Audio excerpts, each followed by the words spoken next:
Hello everyone, welcome to my channel. तो मेरा नाम है सीए उज्ज्वल सैनी और दोस्तों आज हम कवर करने वाले हैं सीए इंटर इनकम टैक्स का एक बहुत ही इंपॉर्टेंट चैप्टर पीजीबीपी से रिलेटेड जितने भी एमसीक्यू हैं हम सारे एमसीक्यू कवर करने वाले हैं। ठीक है, तो सर आज की वीडियो में हमारा अप्रोच कुछ ऐसे रहने वाला है कि सबसे पहले क्वेश्चन आपकी स्क्रीन पर आएगा। सबसे पहले मैं आपको वीडियो पॉज करनी है और खुद क्वेश्चन सॉल्व करना है। फिर उसके बाद आपको वीडियो आगे चलानी है जिसमें मैं वो सेम क्वेश्चन सॉल्व कराऊंगा और फिर आपको मैच करना है क्या आपका आंसर और मेरा आंसर सेम है, क्या आपने सही कंसेप्ट अप्लाई करा था। सर इससे एक तो आपके एमसीक्यू सारे कवर हो जाएंगे जो ऐसे ने पास्ट ईयर में पूछे हैं, और दूसरी चीज़ आपकी हाथों हाथ प्रैक्टिस भी हो जाएगी, सेल्फ प्रैक्टिस भी हो जाएगी जो बहुत इंपॉर्टेंट है। और सर एक बात और, अगर आपको आज की तारीख में सीए एग्जाम में अच्छा स्कोर करना है तो आपको एमसीक्यू सही करके आने ही पड़ेंगे। तो इसलिए एमसीक्यू की प्रैक्टिस बहुत इंपॉर्टेंट हो गई है। तो अब आज की वीडियो स्टार्ट करते हैं। तो देखो ये रहा क्वेश्चन नंबर 1। अब क्वेश्चन नंबर 1 आपकी स्क्रीन पे है। पहले वीडियो पॉज करो और खुद सॉल्व करो और उसके बाद आगे वीडियो चलाना। तो आई होप आपने वीडियो पॉज करी और खुद सॉल्व करा। अब मैं वो सेम क्वेश्चन सॉल्व करना स्टार्ट करता हूँ। देखो अब क्वेश्चन कुछ ये रहा। पहले क्वेश्चन पढ़ते हैं कि देखो मिस्टर डब्ल्यू या proprietor commences operation of a business of a new 3 star hotel in Mumbai और 1 जुलाई 2025। सर मिस्टर डब्ल्यू हैं जिन्होंने एक 3 स्टार होटल स्टार्ट करा बॉम्बे में 1 जुलाई 2025 में। ठीक है, he had made a total investment of 7.58 crore till 30 जून 2025। ठीक है, out of total investment of 7.58 crore 1.58 CR was used for purchase of land in the PY 24-25। ठीक है, 4.70 crore was used for the construction of hotel and balance 1.30 used for purchase of furniture in PY 25-26। ठीक है, अब sir यहाँ से पढ़ के मुझे क्या समझ में आया। ठीक है, तो यहाँ तक पढ़ के मुझे समझ में आया कि एक मिस्टर डब्ल्यू हैं जिन्होंने एक 3 स्टार होटल चालू करा। ठीक है, और सर उन्होंने टोटल इन्वेस्टमेंट कितना करा 7.58 CR। ठीक है, जिसमें से उन्होंने 1.58 CR की तो लैंड परचेज करी 24-25 में। फिर 4.70 CR का उन्होंने एक होटल के कंस्ट्रक्शन पे खर्चा करा और 1.30 CR का उन्होंने फर्नीचर परचेज करा। ठीक है, यहाँ तक मुझे बात समझ में आ गई। He wants to avail the benefit of deduction under section 35 AD as he satisfied with all the condition prescribed.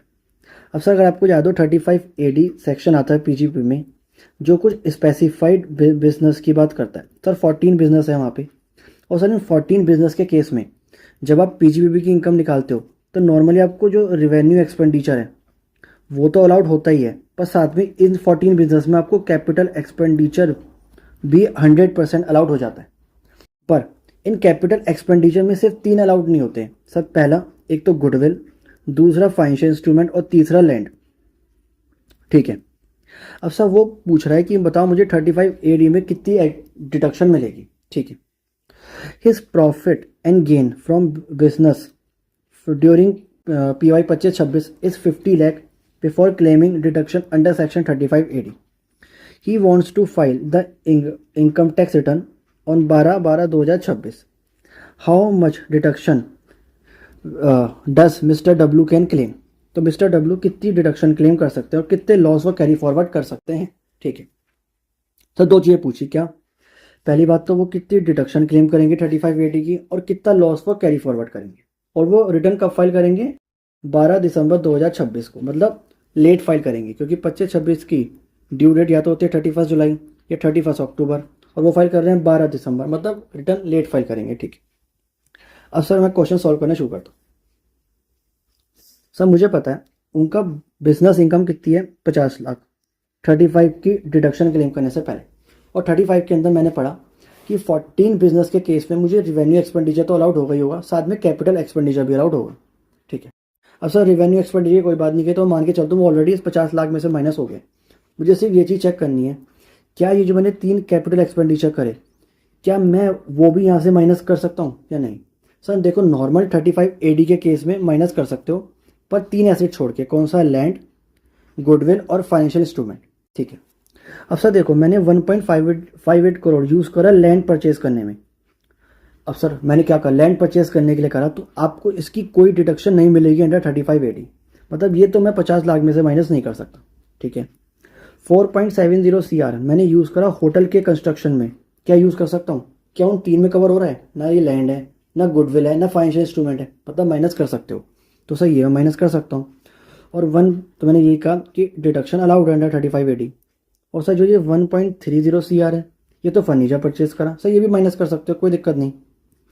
मतलब मैं इस 50 लाख में से 6 करोड़ माइनस कर सकता हूँ। सर 6 करोड़ कौन से? ये वाले, इन दोनों को जोड़ोगे तो आएगा 6 CR, और मैं माइनस कर सकता हूँ कि, और डिडक्शन क्लेम कर सकता हूँ अंडर 3580, ठीक है। तो सर मुझे पहले क्वेश्चन का जवाब तो मिल गया। पहला क्वेश्चन क्या था कि आप कितनी डिडक्शन क्लेम कर सकते हो अंडर 3580, तो इसका आंसर क्या मिल गया? 6 CR।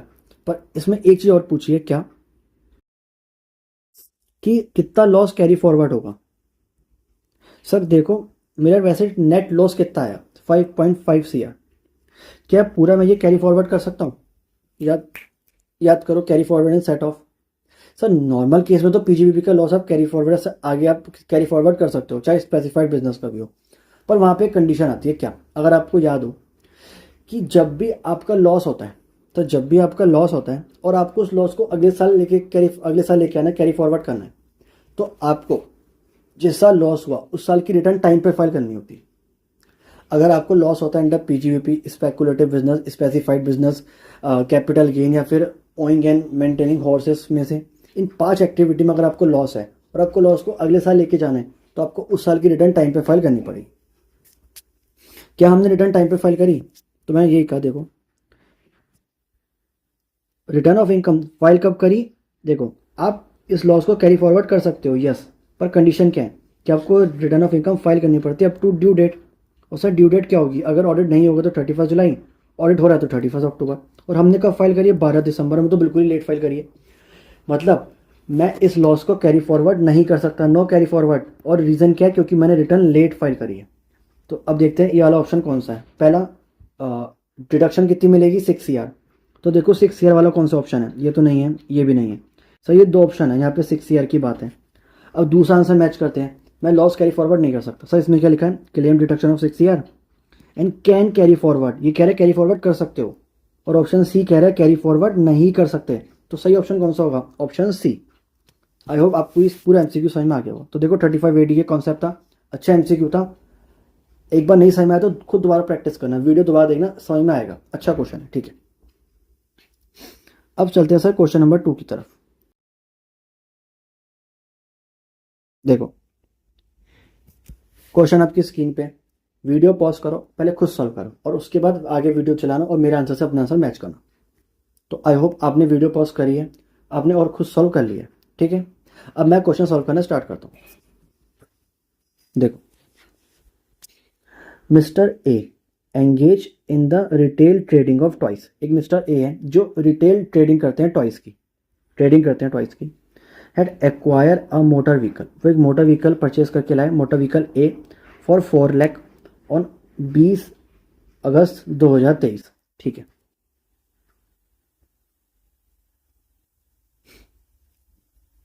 तो सर पहला क्या है कि कौन थे? मिस्टर ए थे, उन्होंने कौन सी तारीख में?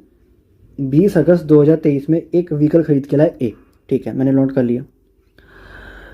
और पुट टू यूज़ कब करा? 4 अक्टूबर 2024 को। मतलब ये जो ए व्हीकल है परचेज कब करा था? 20 अगस्त 23 में, और पुट टू यूज़ कब करा? 4 अक्टूबर 24 में, ठीक है। और कितने का परचेज करा? 4 लाख का। तो मैंने ये व्हीकल यहाँ पे नोट कर लिया, ठीक है सर। इसके बाद एंड अनदर व्हीकल बी भी खरीद के लाए 3 लाख का। कब खरीद के लाए? 19 फेब 24 में। पुट टू यूज़ कब करा? 3 सितंबर 24 में। तो मैंने ये भी नोट कर लिया कि सर बी व्हीकल था, परचेज डेट ये आ गई, पुट टू यूज़ की डेट ये आ गई, 3 लाख का वो आ गया, ठीक है। ऑन 1 अप्रैल 2024 में mister A took a loan of 5 lakh at 10% पर एनम and acquired the motor vehicle सी 5 लाख। कब खरीद के लाए? 31 मई 24 में। और पुट टू यूज़ कब करा? 3/6/24 में, ओके। सी परचेज की डेट और पुट टू यूज़ की डेट कितने का करा? 5 लाख का। पर इसको लेने के लिए हमने लोन भी लिया था। लोन कब लिया था? 1 अप्रैल 24 को, 5 लाख का 10% के रेट से, फॉर बाइंग व्हीकल सी, ठीक है।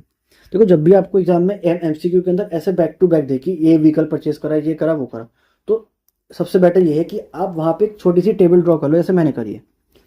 अब इससे होगा क्या कि आपको बार बार क्वेश्चन पढ़ने की जरूरत नहीं, हमें पता है, हमने सारी चीज़ों को समराइज कर लिया। अब जब मैं आगे सॉल्व करूँगा तो मैं यहाँ से सिंपली देख के चीज़ें कर सकता हूँ। जब भी बहुत सारी डेट्स इन्वॉल्व हो तो ऐसी टेबल बनाना बहुत अच्छा रहता है, ठीक है। अब सर यहाँ तक तो हम पहुँच गए क्या। अब सर क्या करा, ऑन 30 जुलाई 2025 को the same vehicle C was sold, मैंने व्हीकल सी बेच दिया, कितने का, 5.5 लाख का। And reacquired it back on 28 August 2025 for 6 lakh. Assuming the above assets are the only asset in the block of asset, आपको निकालना है कितना डेब्ट मिलेगा 25-26 के लिए। तो देखो अच्छा MCQ है, क्योंकि इसमें ना एक री एक्वायर्ड का कॉन्सेप्ट आ रहा है जो हम बहुत बार इग्नोर करके चलते हैं, पर देखो ICAI छोटे छोटे पॉइंट से MCQ बना रहा है, तो ध्यान देना। अब सर यहाँ तक तो मैं निकल गया, मैंने सब चीज़ नोट कर ली कि क्या मेरा सीन। अब देखो जब भी सर क्वेश्चन में आपको डेप्थ निकालने को कहे तो मुझे पता है कि डेप्थ निकालने के लिए सबसे पहले मुझे ब्लॉक की वैल्यू निकालनी पड़ती है। अब देखो अपने को डेप्थ निकालना है 25-26 का, तो सर सबसे पहले उसके लिए अपने को क्लोजिंग ब्लॉक वैल्यू चाहिए किसकी, 31/3/26 की। सर तभी तो हम डेप्थ निकाल पाएंगे। अब तो मुझे क्लोजिंग ब्लॉक की वैल्यू पता होगा, WD पता होगा ब्लॉक का, वो सब अपने पास है नहीं, तो अपने को स्टार्टिंग से कैलकुलेट करना पड़ेगा, ठीक है। हमने सबसे पहले परचेज कब करी थी, 20 अगस्त 23, मतलब 23-24 में। तो सबसे पहले हम स्टार्ट करेंगे 23-24 को। सर 23-24 में ब्लॉक की ओपनिंग वैल्यू क्या थी, नील। पर 23-24 के अंदर मैंने 2 व्हीकल परचेज करे, एक तो व्हीकल ए और एक व्हीकल बी, 4 लाख, 3 लाख, 7 लाख। अब सर पहला क्वेश्चन ये आएगा कि क्या 23-24 में मुझे कुछ डेप अलाउड होगा, क्योंकि ब्लॉक को अगर आपको निकालना है तो आपको हर साल डेप भी माइनस करना पड़ेगा। पर क्या आपको 23-24 में कुछ डेप अलाउड हुआ होगा, तो इसका आंसर है नहीं। सर नहीं क्यों, क्योंकि मुझे पता है इनकम टैक्स में डेप कब से मिलता है, परचेज की डेट से नहीं मिलता, जिस दिन आप एसेट पुट टू यूज़ कर देते हो सर उस डेट से मिलता है। और यहाँ आपने एसेट को पुट टू यूज़ कब करा था सर, 24-25 के अंदर, ना कि 23-24 के अंदर। मतलब 23-24 में आप ब्लॉक की वैल्यू में ये दोनों एसेट ऐड तो करोगे 7 लाख, पर कोई डेप माइनस नहीं करोगे। आई होप समझ में आया होगा, ठीक है। तो सही आ गया 7 लाख, जितना इसका क्लोजिंग था वो अगले साल का बन गया ओपनिंग। तो 1 अप्रैल 24 मतलब 24-25 के लिए जब मैं कैलकुलेशन करूँ तो ब्लॉक की ओपनिंग वैल्यू क्या आ गई, 7 लाख, ठीक है। अब सर क्या आपने कुछ 24-25 में कुछ करा है, हाँ सर 24-25 में करा है ना, एक व्हीकल सी परचेज करा है, ठीक है, और व्हीकल सी पे लोन भी लिया था। अच्छा, मतलब आप पे 7 लाख तो था, अब आपने नया व्हीकल परचेज करा, व्हीकल सी। अब सर अगर आपको याद हो, देखो एक बहुत अच्छा और इंपॉर्टेंट पॉइंट है क्या सर, जब भी मैं किसी एसेट को परचेज करने के लिए लोन लेता हूँ तो मैं उस लोन पे जो भी इंटरेस्ट पे कर रहा हूँ, जो भी ब्याज पे कर रहा हूँ, up to date of put to use तक की डेट तक का, मैंने सी परचेज करा, CSC व्हीकल खरीद के लाया, उसके अगेंस्ट लोन लिया था। अब लोन कब लिया था, 1 अप्रैल 24 को, और ये पुट टू यूज कब करा, 30/6/2024 को। तो ये जो 3 महीने का इंटरेस्ट है ये मैं सी की कॉस्ट में, सी की वैल्यू में ही ऐड कर दूंगा, और फिर जो टोटल आएगा उसे उस ब्लॉक में ऐड करूंगा। आई होप आपको ये चीज़ समझ में आई। तो सी मैंने कितने का परचेज करा, 5 लाख का, बट जो मैंने लोन लिया सी को खरीदने के लिए उस पर जो 3 महीने का इंटरेस्ट है, कितने का, 5 लाख पे 10% 3 महीने का 12,500, इसको इसमें ऐड कर दूंगा और टोटल को यहाँ पे ऐड कर दूंगा। आई होप आपको समझ में आया, ठीक है। फिर यह आपका क्लोजिंग ब्लॉक आ गया, ठीक है। अब सर क्लोजिंग ब्लॉक आ गया, अब डेप कितना लगता है व्हीकल पे, नॉर्मली 15% का रेट होता है, प्लांट मशीनरी पे और कुछ क्वेश्चन में ना का है तो सिंपली 15% का रेट लगाते हैं, और 15% का रेट हमने लगाया क्लोजिंग वैल्यू पे, हमें मिल गया डेप। ये मेरा डेप 24-25 के लिए। सही मैंने माइनस क्यों करा, ताकि मुझे अगले साल की 25-26 की का ओपनिंग मिल सके। तो 25-26 का ओपनिंग अपने को यहाँ पे मिल गया, ठीक है। अब क्या सर अपने 25-26 में अपन लोग ने क्या करा, तो सर 25-26 में सबसे पहले तो हमने एसेट बेचा और फिर खरीदा। सबसे पहले सर जितने में बेचा उसकी वैल्यू माइनस कर दो ब्लॉक में से, कितने में बेचा, 5.5 लाख। सबसे पहले हमने सेल्स वाली वैल्यू माइनस कर दी सर, क्या जितने में बेचा वो वैल्यू माइनस कर दी, ठीक है। अब सर परचेज भी तो करा है तो उसे ऐड करो, ठीक है, सिंपल सी बात है। अच्छा बट सर यहाँ पे एक चीज़ ध्यान देने वाली है, क्या सर जब भी हम एसेट बेच के उस एसेट को री एक्वायर करते हैं, ठीक है। अब सर यहाँ पे आप ध्यान दो, कि हमने सी एसेट था, पहले हमने सी वाला व्हीकल बेचा और फिर उसे दोबारा रीपरचेस कर लिया। तो ऐसे केस के अंदर अब यहाँ पे एक चीज़ देखो, सिंपली ध्यान दो, हमने बेचा कितने में 5.5 लाख का और फिर खरीदा कितने में 6 लाख का। तो आपको नहीं लग रहा कि हमने एसेट बेच के क्यों खरीदा? ताकि हम एसेट की वैल्यू को इन्फ्लेट कर सके, ताकि हमें फ्यूचर ईयर में ज़्यादा डेप्थ मिल सके।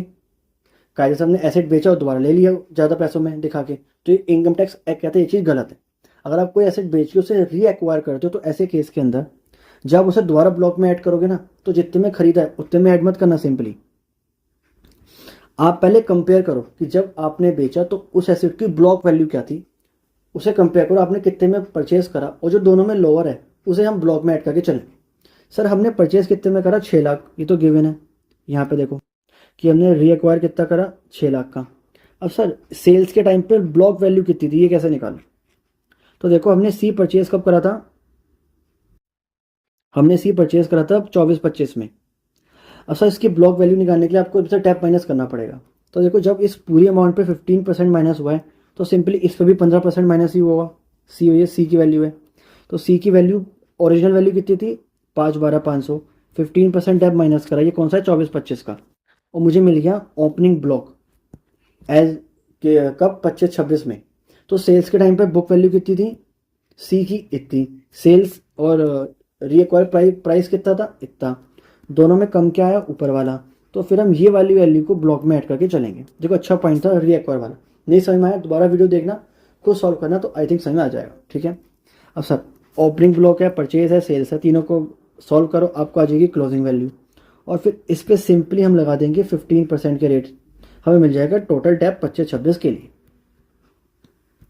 तो देखो एक ऑप्शन ये रहा सी, और अपना आंसर भी क्या आया? सी। तो आई होप आपको ये समझ आया होगा। देखो थोड़ा ये सॉल्व वाला था, बट अच्छे अच्छे कॉन्सेप्ट थे कि अगर हम एसेट को खरीदने के लिए लोन लेते हैं तो क्या ट्रीटमेंट होता है, रीएक्वायर करते हैं तो क्या होता है। तो अच्छा क्वेश्चन था, ये आ सकता है, तो एक बार खुद से सॉल्व जरूर करना ध्यान से। ठीक है, अब सबने 2 क्वेश्चन बन गए। ठीक है, अब चलते हैं तीसरे क्वेश्चन की तरफ।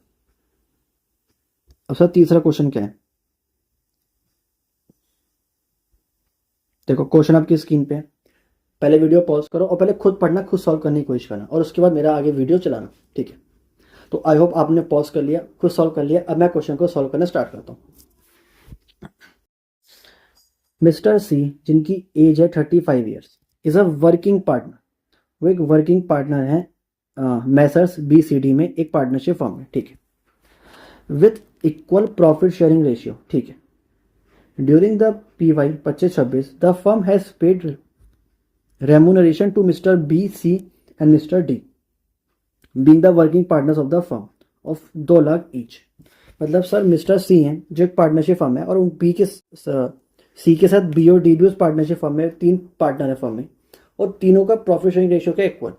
तीनों को फर्म से टोटल रेमुनेशन मिलती है 2 लाख की, पूरे साल की मिला के सबको अलग अलग 2 लाख रुपए मिलते हैं रेमुनेशन के फर्म से। ठीक है, the firm has paid interest, firm ने इंटरेस्ट भी पे करा, कितने का?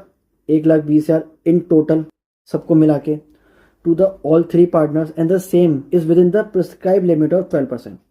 और जो इनकम टैक्स एक्ट में लिमिट है 12% की, इसी टोटल इंटरेस्ट उसके अंदर आता है। The firm had a loss after debiting remuneration and interest on capital. 1,12,000 का लॉस है। Remuneration and interest on capital are authorised by the partnership deed. You being the CA of mister C are in process of computing his total income, what would be his taxable remuneration. क्या पूछा आपसे? Taxable remuneration from the firm. ठीक है, मुझे निकालना है जो mister सी को रेमुनरेशन मिली है 2 लाख की, इसमें से कितनी उसके लिए टैक्सेबल होगी। ठीक है,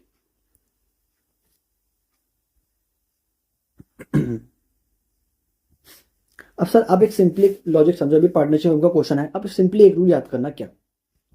देखो जो भी फर्म पार्टनर को रेमुनरेशन या फिर इंटरेस्ट ऑन कैपिटल पे करती है, उसका सिंपली रूल है, देखो कि आप देखो क्या ये दोनों चीजें फर्म को अलाउड हुई है ना नहीं, फर्म को under income tax act allowed है या नहीं। क्योंकि अगर तो ये फर्म को अलाउड है अंडर इनकम टैक्स एक्ट, मतलब इनकम टैक्स एक्ट कहता है आप ये PN, अब जो आपने प्रॉफिट एंड लॉस बनाया वहां से इसे माइनस कर सकते हो, वहां से डेबिट कर सकते हो, मतलब आपको अलाउड है। तो फिर ये जो दोनों चीजें हैं ये फर्म के हाथ में तो एग्जेम्प्ट हो जाएंगी और पार्टनर के हाथ में टैक्सेबल हो जाएगी। ऑन द अदर हैंड अगर इनकम टैक्स एक्ट कहता है कि फर्म मैं तुम्हें दोनों चीज़ें माइनस नहीं करने दूंगा, मतलब मैं तुम्हें ये डिस अलाउ कर दूंगा, तुम्हें मैं ये अलाउ नहीं करने दूंगा, तो उस केस में ये टैक्सेबल हो जाएगी फर्म के लिए और एग्जेम्प्ट हो जाएगी पार्टनर के लिए। ठीक है, तो सिंपली मुझे इस केस में ये चीज़ देखना कि जो सी को 2 लाख की रेम्यूनरेशन मिली, क्या ये फर्म को अलाउड है? क्योंकि अगर फर्म को अलाउड है, फर्म माइनस कर सकती है, तो सी को इसके ऊपर टैक्स भरना होगा। और अगर फर्म को ये अलाउड नहीं है, मतलब फर्म ने इसके ऊपर टैक्स भर दिया होगा, तो सी के हाथ में ये एग्जेम्प्ट होगा। तो सिंपली आपको ये चीज़ चेक करके करनी होती है। ठीक है, अब सर क्या लिमिट है? जब अब मैं कैसे चेक करूं कि ये रेमुनेशन फर्म के लिए अलाउड है या नहीं? तो देखो, उसका सिंपली से एक तरीका होता है नॉर्मल एग्जाम में कि आपको देता है प्रॉफिट ऑफ द फर्म। ठीक है, और ये आपको देता है आफ्टर डेबिटिंग इंटरेस्ट, या फिर जो भी आपने पार्टनर को इंटरेस्ट पे करा या जो भी रेमुनेशन पे करा उसके बाद। अब सिंपली क्या करना है एग्जाम में, सबसे पहले लो प्रॉफिट, उसमें दोनों चीज़ें ऐड कर दो, इंटरेस्ट और रेमुनेशन। ठीक है, की वैल्यू ऐड कर दी। ठीक है, अब आप इस वैल्यू को यहाँ पे लेके आना और इसमें से अब आप देखना कितना इंटरेस्ट एक्चुअल में अलाउड होना चाहिए था, वो माइनस करो। अब हमारे केस के अंदर दिक्कत क्या है कि हमने इंटरेस्ट कितना पे करा, 1,20,000, और अलाउड भी कितना होना चाहिए था, 1,20,000। ठीक है, तो इसलिए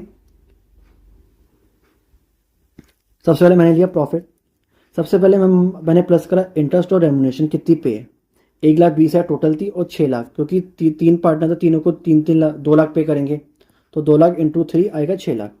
मैंने ये वैल्यू ऐड कर दी। अब इसमें से मैं माइनस करूंगा एक्चुअल में कितना इंटरेस्ट अलाउड होना चाहिए था, तो 1,20,000। फिर जो आपको मिलता है बुक प्रॉफिट, फ्लो क्या था, जो प्रॉफिट आपको गिवन है सबको माइनस करने के बाद उसको लो, उसमें जितना इंटरेस्ट एक्चुअल में पे करा है, जितनी रेमुनेशन एक्चुअल में पे करी, उन दोनों को ऐड करो, फिर उसमें से जितना इंटरेस्ट एक्चुअल में अलाउड होना चाहिए था वो माइनस करो। सर यहाँ पे दोनों सेम है, तो पहले ऐड करा माइनस करा, तो आप ये स्टेप स्किप भी कर सकते हो। ठीक है, आप सिंपली इसमें बस रेमुनेशन ऐड कर सकते हो, तब भी आंसर ये आएगा, क्योंकि इंटरेस्ट यहाँ पे सेम, जितना हमने पे करा उतना ही अलाउड था, इसलिए अगर अलग होता तो आपको ये स्टेप करना पड़ता। ठीक है, अब आपको ये मिलता है बुक प्रॉफिट। अब देखो, इनकम टैक्स एक्ट कहता है सर रेमुनेशन कैसे चेक करें, तो इसने इसका सिंपली सा एक फॉर्मूला दिया है कि आपने बुक प्रॉफिट निकाल लिया, मैंने कहा निकाल लिया। अब आप देखो, अगर तो आपका book profit up to 6 lakh तक का है, जो आपका book profit up to 6 lakh तक का है, सर क्या करोगे उस केस में? सबसे पहले आप देखो, हायर ऑफ 3 लाख या 90% of actual book profit, whichever is higher, वो आपको मैं टोटल रेमुनेशन सारे पार्टनर की मिला के अलाउड करूंगा। फर्म को टोटल रेमुनेशन कितनी अलाउड करूंगा? अगर बुक प्रॉफिट 6 लाख तक का है तो 3 लाख या 90% ऑफ बुक प्रॉफिट। ठीक है, तो सर ये आ गया 3 लाख, सॉरी 3 लाख और 90% ऑफ बुक प्रॉफिट, ये आ गया 3 लाख। बुक प्रॉफिट कितना है 488, इसका 90% करा तो आ गया ये। सर दोनों में हायर क्या हो गया 439,200। ये टोटल रेमुनेशन इतनी अलाउड होगी फर्म को। अब फर्म को इतनी रेमुनेशन तीनों पार्टनर को पे करनी है, तीनों का रेशियो क्या था इक्वल, तो डिवाइड बाय 3, दैट मीन्स हर एक पार्टनर को कितनी रेमुनेशन अलाउड होगी, 146,400। अब आप बात समझो, फर्म ने एक पार्टनर को रेमुनेशन कितनी पे करी, 2 लाख, फर्म को अलाउड कितनी होगी 146,400। 146,400 क्योंकि फर्म को अलाउड होगी, मतलब ये पार्टनर के लिए टैक्सेबल होगी। और जो 53,600, क्योंकि 2 लाख में से 146,600 क्या आएगा 53,600। अब 53,600 ये पार्टनरशिप फर्म को अलाउड नहीं होगी, मतलब पार्टनरशिप फर्म इस पर टैक्स भरेगी, तो ये पार्टनर के हाथ में एग्जेम्प्ट होगा। हमसे क्या पूछा, पार्टनर के हाथ में टैक्सेबल कितनी होगी, तो 146,400 होगा आंसर, जो होगा सी। आई होप समझ में आया। अगर मानो आपसे पूछे कितनी एग्जेम्प्ट होगी तो क्या होगा 53,600, हालांकि पूछा नहीं, अगर पूछे तो। आई होप आपको पूरा ये सॉल्यूशन समझ में आया हो कि अपन लोगों ने कैसे पूरा सॉल्व करके चला है। ठीक है, अब चलते हैं क्वेश्चन नंबर 4 की तरफ। तो अब क्वेश्चन नंबर 4 सॉल्व करना स्टार्ट करते हैं। क्वेश्चन आपकी स्क्रीन पे, पहले खुद पढ़ो और खुद फिर उसके बाद मेरा आंसर मैच करना। तो आई होप आपने सॉल्व कर लिया। अब मैं क्वेश्चन सॉल्व करना स्टार्ट करता हूँ। तो messrs ABC is an eligible assessee. Sir किस चीज़ के लिए एलिजिबल, आगे बढ़ते हैं। Following accrual system of accounting, ठीक है। Carrying on eligible business under section 44AD, मतलब जो मैसर्स एबीसी है ये 44AD के अंदर एनरोल है। अब सर सेक्शन 44AD क्या था, तो देखो सर सेक्शन 44AD बात करता है प्रीजम्पटिव स्कीम। सर ये स्कीम क्या कहती है, सर ये स्कीम कहती है कि यार देखो हमें पता है जब भी हमें पीजीपीपी की इनकम निकालनी होती है हमें पूरा प्रोसेस फॉलो करना होता है कि हमें चेक करना होता है कि सर कौन से खर्चे अलाउड हैं, कौन सी इनकम टैक्सेबल है, इन सबको करके हमें टोटल इनकम मिलती है। अब इनकम टैक्स एक्ट कहता है अगर आप चाहो तो आप ये सारे प्रोसेस से बच सकते हो। सर कैसे? आप आपका जितना भी टर्नओवर है आप सिंपली उसका 8% या फिर 6% आप हमें उसे मतलब अपने टर्नओवर का 8% या 6% निकालो और जो भी आंसर आए हम उसे आपकी पीजीपीपी इनकम मान लेंगे। आपको ऊपर कोई कैलकुलेशन करने की नीड नहीं होती। ये होती है सिंपल सी जो 44AD की स्कीम कहती है। ठीक है, क्या कहती है कि जो पीजीपी की इनकम है हम कैसे निकालेंगे? हम सिंपली आपके टर्नओवर का या तो 8% या फिर 6% करेंगे और आपकी पीजीपी इनकम निकाल लेंगे। अब सर सवाल ये उठा कब 8 और कब 6? ठीक है, तो देखो 6 के लिए उन्होंने एक स्पेसिफिक बात कही कि आपका वो टर्नओवर जो आपको रिसीव हो गया है, जो आपको एक्चुअल में रिसीव हो गया है through banking channel. Through banking channel मतलब अकाउंट पे चेक, ड्राफ्ट या फिर इलेक्ट्रॉनिक मीन्स जो होते हैं बैंकिंग के, वहाँ से अप टू रिटर्न की ड्यू डेट तक। अगर आप जो टर्नओवर आपको अप टू रिटर्न की ड्यू डेट तक रिसीव हो गया है थ्रू बैंकिंग चैनल्स, तो उसका तो सिंपली आप 6% करो। और जो बाकी टर्नओवर है जो या तो आपको रिसीव ही नहीं हुआ है या फिर अदर देन बैंकिंग चैनल के थ्रू हुआ है, उसका सिंपली 8% करो। इन दोनों को जोड़ो और हमें मिल जाएगा टोटल आपकी कितनी पीजीपी इनकम आई है। ठीक है, तो आई होप आपको ये चीज़ समझ में आ गई 44AD क्या कहता है। ठीक है, अब सर अब इसने मुझे क्या इन्फॉर्मेशन दी? इसने कहा सर टोटल टर्नओवर तो मेरा कितना है 130 लाख। ठीक है, आउट ऑफ अब 25 लाख तो रिसीव हो गया है बाय अकाउंट पे चेक ड्यूरिंग 25-26। पता ये 25 लाख है ये मुझे अकाउंट पे चेक से हो गया और रिटर्न की ड्यू डेट तक हो गया है, तो इस पे क्या लगेगा? 6%। 50 लाख रिसीव हुआ है कैश में ड्यूरिंग 25-26, क्योंकि सर कैश में हुआ है, बैंकिंग चैनल से नहीं हुआ है, तो इस पे लगेगा 8%। इस पे हो गया 6, इस पे हो गया 8। 25 लाख रिसीव तो हुआ है अकाउंट पे बैंक ड्राफ्ट से बिफोर रिटर्न की जो भी ड्यू डेट थी, मतलब इस पे भी लगेगा 6%। और ये जो रिसीव नहीं हुआ है तो इस पे लगेगा 8%। और मुझे पीजीपी इनकम निकालनी है, तो मैंने ये क्या कर देखो, जो अकाउंट पे चेक से हुआ है और ड्यूरिंग द ईयर ही हो गया, मतलब रिटर्न की ड्यू डेट से पहले हो गया है, ये 25 लाख। एक तो ये लो 25 लाख, दूसरा जैसा ये वाला था, ये वाला 25 लाख अकाउंट पे ड्राफ्ट से हो गया और रिटर्न की ड्यू डेट से पहले हो गया है, तो इन दोनों 25 लाख को जोड़ो, इन पे कितना लगेगा? 6%। और जो बाकी बच गया जो कैश में हुआ या फिर रिसीव नहीं हुआ है उस 80 लाख पे लगेगा 8%। तो ये हमने निकाला 6%, ये निकाला 8%, दोनों को ऐड करो, यह आपकी टोटल पीजीपीपी इनकम 9,40,000। कौन सा ऑप्शन है? डी। सिंपल सा क्वेश्चन था। आई होप आपको 44AD भी देखो पूरा कॉन्सेप्ट रिवाइज हो गया, एमसीक्यू भी सॉल्व हो गया। ठीक है, तो ये होता है एमसीक्यू से आपके सारे इंपॉर्टेंट कंसेप्ट भी रिवाइज होते हैं, आपको समझ में आता है इसे कहाँ से, किस कॉन्सेप्ट से, किस सेक्शन से कैसी चीज़ पूछ सकता है। ठीक है, तो इसलिए एमसीक्यू प्रैक्टिस बहुत इंपॉर्टेंट है। अब चलते हैं सर क्वेश्चन नंबर 5 की तरफ। अब देखो क्वेश्चन नंबर 5 ये जो अमेंडमेंट आई थी ना अभी, वहाँ से संबंधित है, तो ये एक अच्छा ट्रिकी पॉइंट है और मुझे लगता है इसे यहाँ से जरूर जल्द ही एक अच्छा एमसीक्यू पूछ सकता है, तो ध्यान देना। क्वेश्चन आपकी स्क्रीन पे पहले वीडियो पॉज करना, खुद सॉल्व करना और फिर आगे वीडियो देखना। ठीक है, आई होप आपने सॉल्व कर लिया। अब मैं सॉल्व करना स्टार्ट करता हूँ। Mister A started business of manufacturing tables in Feb 26.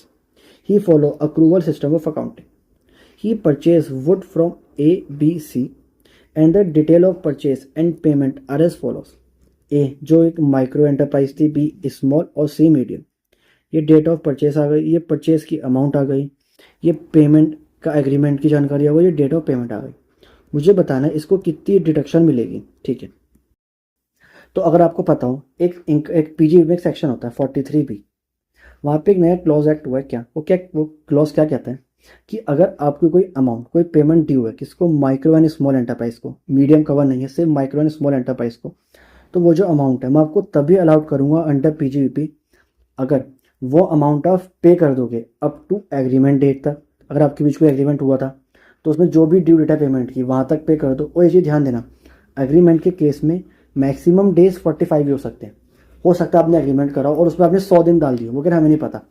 अगर एग्रीमेंट है तो आपको मैक्स टू मैक्स 45 दिन में पेमेंट करनी होगी, तभी अलाउड करूँगा। और अगर एग्रीमेंट नहीं था, कोई एग्रीमेंट ही हमने नहीं करा था, तो 15 दिन के अंदर मुझे पेमेंट करनी होगी। अगर करूँगा तभी अलाउड होगा। सर अगर मैंने नहीं करा ना 45 दिन में ना 15 दिन में, तो इफ़ नॉट पेड तब क्या होगा, तो वो अमाउंट जिस साल आपने परचेज करा उस साल तो डिसअलाउड हो जाएगी, और जब आप एक्चुअल में पे कर दोगे सर उस साल अलाउड होगी। तो मैंने ये कहा allowed on payment basis, allowed in payment year, जिस साल एक्चुअल में पे कर दोगे उस साल अलाउड होगी और इस साल डिसअलाउ हो जाएगी। I hope it is clear, ठीक है। अब सर देखो, मुझसे उसने पूछा कि मुझे कितनी डिडक्शन मिलेगी इन तीनों के संबंध में। पहला है क्वेश्चन ए, जो एक माइक्रो एंटरप्राइज है, तो माइक्रो एंटरप्राइज है उस जो नया अमेंडमेंट आया उसमें कवर है, ठीक है। परचेज कब करा था, 15 फ़रवरी 26 में, कितने का, 5 लाख तक का। सर एग्रीमेंट था, बिल्कुल एग्रीमेंट था। कितने दिन के अंदर पेमेंट करनी थी, 30 दिन के अंदर। अब जो ए है एक माइक्रो एंटरप्राइज है, मतलब वो कवर है। सर हमने परचेज कब करा था, 15 फ़रवरी 26 में। एग्रीमेंट कहते हैं यहाँ से 30 दिन के अंदर पे कर देना, मतलब 17 मार्च 26 तक। पर हमने पे कब करा, 29/3/26 में। अब सर क्योंकि आपने एग्रीमेंट की डेट तक पे नहीं करा तो आपको अलाउड कब होगा, जिस साल पे कर दिया है। सब पे भी तो इस साल कर दिया ना, 25-26 में तो पे कर ही दिया, मतलब कब अलाउड होगा, 25-26 में पूरा का पूरा 5 लाख अलाउड हो जाएगा। सर यहाँ पे हमने एग्रीमेंट के बाद पे करा तब भी हमें इसी साल अलाउड क्यों हो गया, क्योंकि आपने इस साल पेमेंट कर दी थी, और वो क्लॉज कहता है अगर एग्रीमेंट की डेट तक पे नहीं करा तो जिस साल पे करोगे उस साल अलाउड कर दूंगा, और आपने एक्चुअल में इसी साल पे कर दिया तो इससे 5 लाख आपको अलाउड हो जाएगा। सर दूसरा कहता है बी, स्मॉल एंटरप्राइज, 17 मार्च को लिया पर इसके बाद कोई एग्रीमेंट नहीं था। आपको एग्रीमेंट नहीं था तो आपको 17 मार्च से 15 दिन के अंदर, मतलब 1 अप्रैल तक पे करना था। आपने पे कब करा, 15 अप्रैल 26 में, मतलब इस साल तो आप पहली बात तो 15 दिन के अंदर पे नहीं करा, तो कब अलाउड होगा, जब एक्चुअल में पे कर दोगे। और एक्चुअल में पे कब करा, अगले साल 26-27 में, तो ये आपको अलाउड होगा अगले साल 26-27 में, ना कि इस साल, ठीक है। और सर मीडियम तो इसमें कवर है ही नहीं, तो ये तो अलाउड होगा ही होगा। पता आपको इस साल कितना अलाउड होगा, ये 5 लाख और ये 8 लाख, ये 7 लाख अलाउड नहीं होगा। आई होप आपको समझ में आ गया, ठीक है। तो 5 लाख और 8 लाख 13 लाख, आपको 13 लाख अलाउड होंगे, ठीक है। अच्छा कॉन्सेप्ट था, ध्यान देना, एग्जाम में आ सकता है। तो सर इस तरह हमने पीजीपी के जितने भी पास्ट ईयर एमसीक्यू थे, अच्छे एमसीक्यू थे, सारे सॉल्व करे। आई होप आपको समझ में आए होंगे। सर ये जो मेरी पीडीएफ है, जो सॉल्यूशन है, ये मैं अपने टेलीग्राम में शेयर कर दूंगा। सर टेलीग्राम का लिंक कहाँ से मिलेगा, जो मेरे चैनल का डिस्क्रिप्शन है वहाँ से आपको टेलीग्राम का लिंक मिल जाएगा। तो वहाँ से ये नोट्स डाउनलोड करना, खुद प्रैक्टिस करना, और ऐसे ही मोर कंटेंट के लिए मेरे चैनल को प्लीज़ फॉलो करना। And thanks for watching.